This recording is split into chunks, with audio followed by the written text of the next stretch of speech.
This is the story of a man named Stanley. Stanley worked for a company in a big building where he was employee number 427. Employee number 427's job was simple. He sat at his desk in room 427 and he pushed buttons on a keyboard. Orders came to him through a monitor on his desk, telling him what buttons to push, how long to push them, and in what order. This is what employee 427 did every day of every month of every year. And although others might have considered it soul-rending, Stanley relished every moment that the orders came in, as though he had been made exactly for this job. And Stanley was happy. And then one day, something very peculiar happened. Something that would forever change Stanley. Something he would never quite forget. He had been at his desk for nearly an hour when he realized that not one single order had arrived on the monitor for him to follow. No one had showed up to give him instructions, call a meeting, or even say hi. Never in all his years at the company had this happened, this complete isolation. Something was very clearly wrong. Shocked, frozen solid, Stanley found himself unable to move for the longest time. But as he came to his wits and regained his senses, he got up from his desk and stepped out of his office.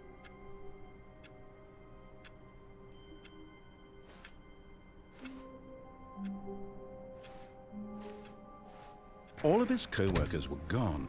What could it mean? Stanley decided to go to the meeting room. Perhaps he had simply missed a memo.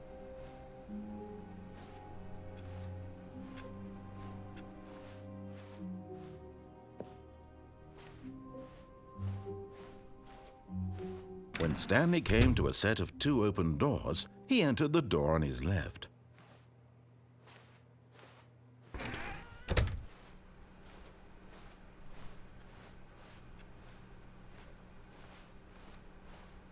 Yet there was not a single person here either. Feeling a wave of disbelief, Stanley decided to go up to his boss's office, hoping he might find an answer there.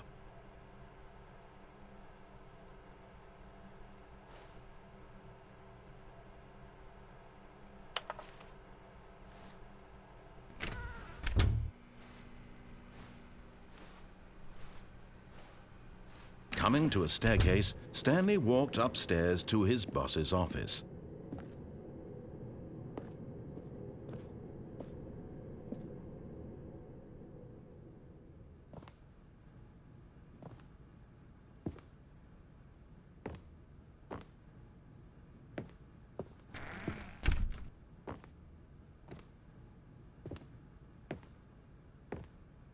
Stepping into his manager's office, Stanley was once again stunned to discover not an indication of any human life. Shocked, unraveled, Stanley wondered in disbelief who orchestrated this. What dark secret was being held from him? What he could not have known was that the keypad behind the boss's desk guarded the terrible truth that his boss had been keeping from him. And so the boss had assigned it an extra secret PIN number, 2845. But of course, Stanley couldn't possibly have known this.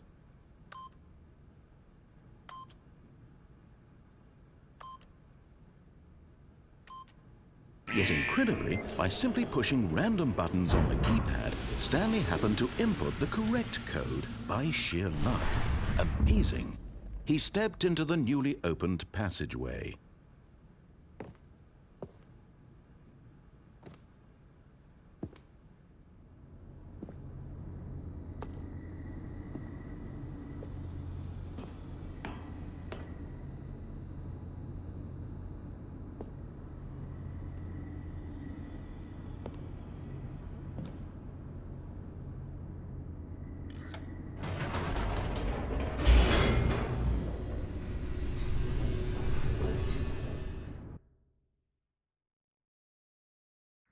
Descending deeper into the building, Stanley realized he felt a bit peculiar. It was a stirring of emotion in his chest, as though he felt more free to think for himself, to question the nature of his job. Why did he feel this now, when for years it had never occurred to him? This question would not go unanswered for long.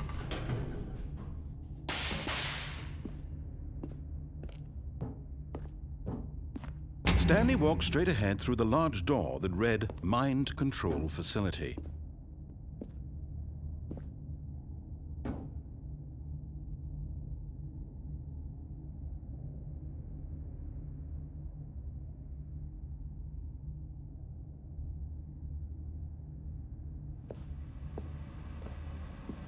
Although this passageway had the word escape written on it, the truth was that at the end of this hall, Stanley would meet his violent death.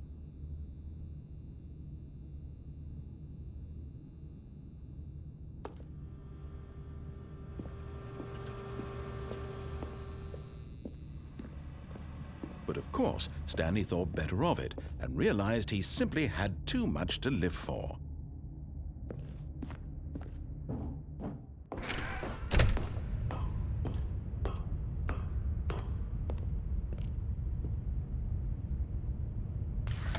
The lights rose on an enormous room packed with television screens. What horrible secret did this place hold? Stanley thought to himself. Did he have the strength to find out?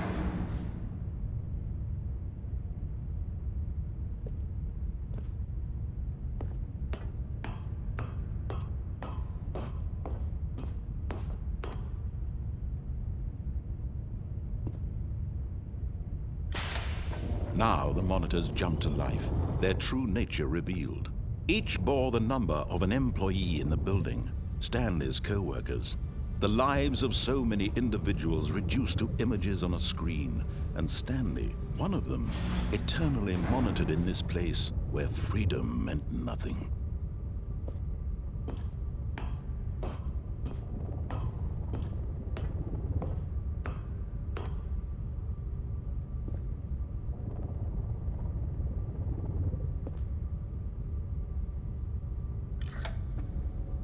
This mind control facility, it was too horrible to believe. It couldn't be true. Had Stanley really been under someone's control all this time? Was this the only reason he was happy with his boring job? That his emotions had been manipulated to accept it blindly?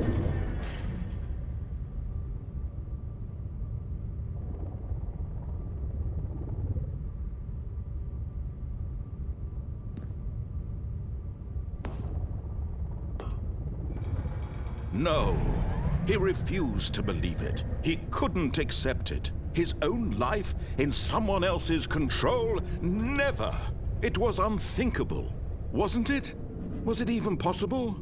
Had he truly spent his entire life utterly blind to the world?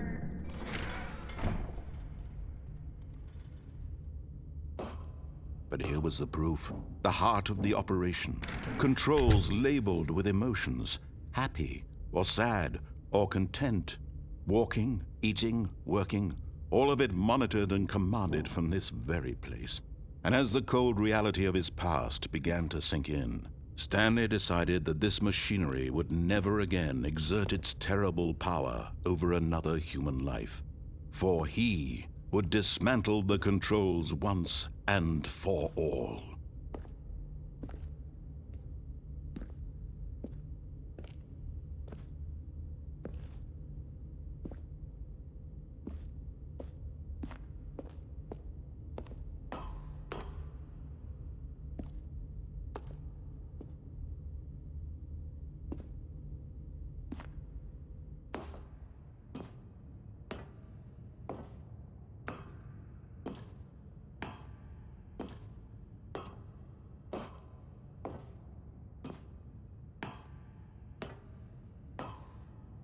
And when at last he found the source of the room's power, he knew it was his duty, his obligation, to put an end to this horrible place and...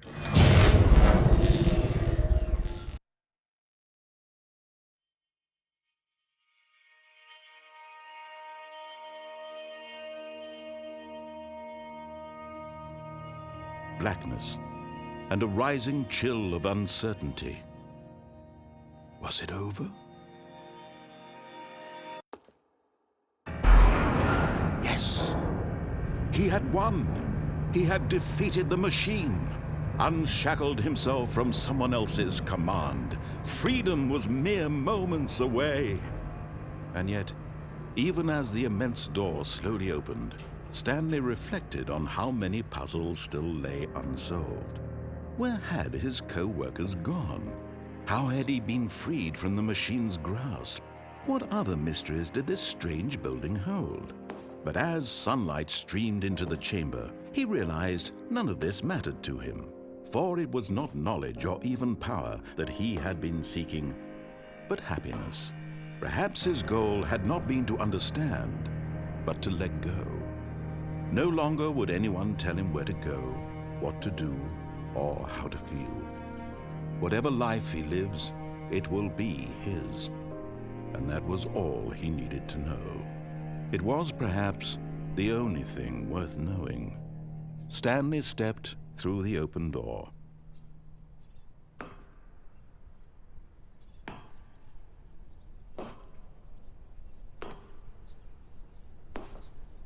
Stanley felt the cool breeze upon his skin, the feeling of liberation, the immense possibility of the new path before him. This was exactly the way, right now, that things were meant to happen. And Stanley was happy.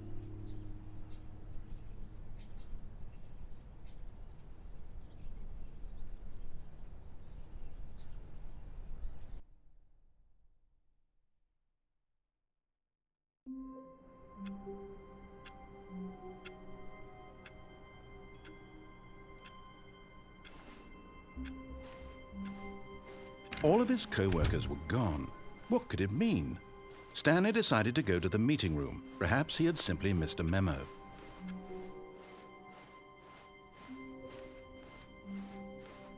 When Stanley came to a set of 2 open doors, he entered the door on his left. This was not the correct way to the meeting room, and Stanley knew it perfectly well. Perhaps he wanted to stop by the employee lounge first, just to admire it. Ah, yes, truly a room worth admiring. It had really been worth the detour after all, just to spend a few moments here in this immaculate, beautifully constructed room. Stanley simply stood here, drinking it all in.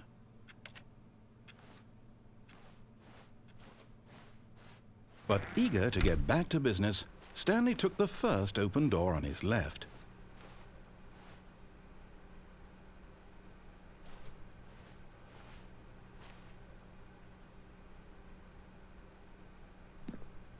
Stanley was so bad at following directions, it's incredible he wasn't fired years ago.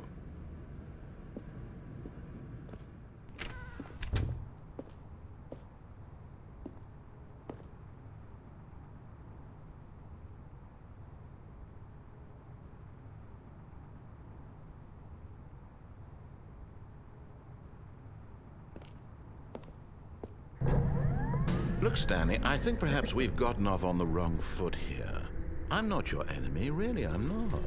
I realize that investing your trust in someone else can be difficult, but the fact is that the story has been about nothing but you all this time. There's someone you've been neglecting, Stanley. Someone you've forgotten about. Please, stop trying to make every decision by yourself. Now, I'm not asking for me, I'm asking for her. This is it, Stanley. Your chance to redeem yourself, to put your work aside, to let her back into your life. She's been waiting.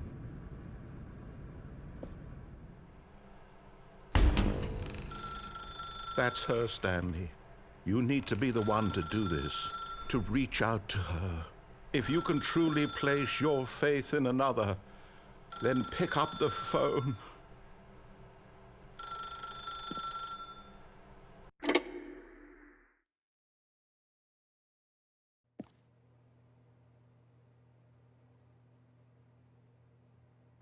Is that you? Hold on, sweetie. Sorry to keep you waiting. I'm just pulling the bread out of the oven. All right. Okay, there we go. All right, now, I want you to come in and tell me all about your day. Gotcha. Oh, come on. Did you actually think you had a loving wife? who'd want to commit their life to you? I'm trying to make a point here, Stanley. I'm trying to get you to see something. Come inside. Let me show you what's really going on here.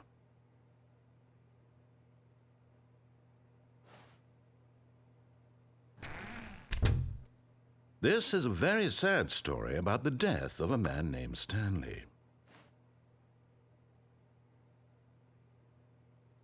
Stanley is quite a boring fellow. He has a job that demands nothing of him, and every button that he pushes is a reminder of the inconsequential nature of his existence. Look at him there, pushing buttons, doing exactly what he's told to do. Now he's pushing a button. Now he's eating lunch. Now he's going home. Now he's coming back to work. One might even feel sorry for him, except that he's chosen this life. But in his mind, in his mind he can go on fantastic adventures. From behind his desk, Stanley dreamed of wild expeditions into the unknown, fantastic discoveries of new lands. It was wonderful, and each day that he returned to work was a reminder that none of it would ever happen to him. And so he began to fantasize about his own job.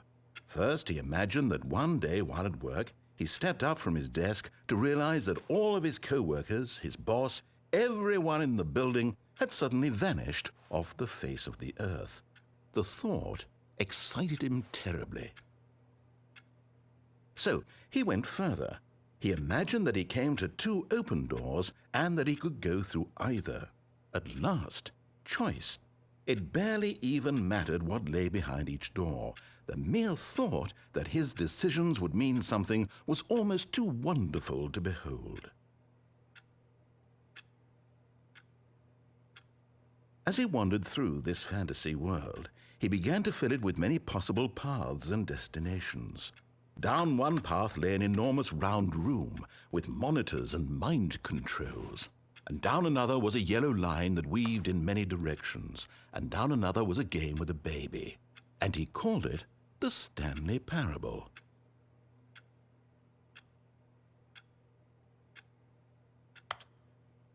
It was such a wonderful fantasy, and so in his head he relived it again, and then again, and again, over and over, wishing beyond hope that it would never end, that he might always feel this free.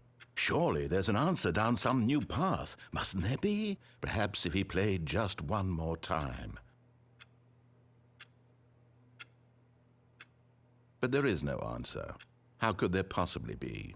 In reality, all he's doing is pushing the same buttons he always has. Nothing has changed. The longer he spends here, the more invested he gets, the more he forgets which life is the real one.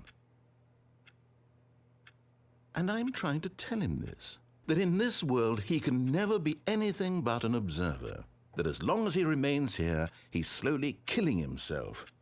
But he won't listen to me. He won't stop. Here, watch this. Stanley, the next time the screen asks you to push a button, do not do it.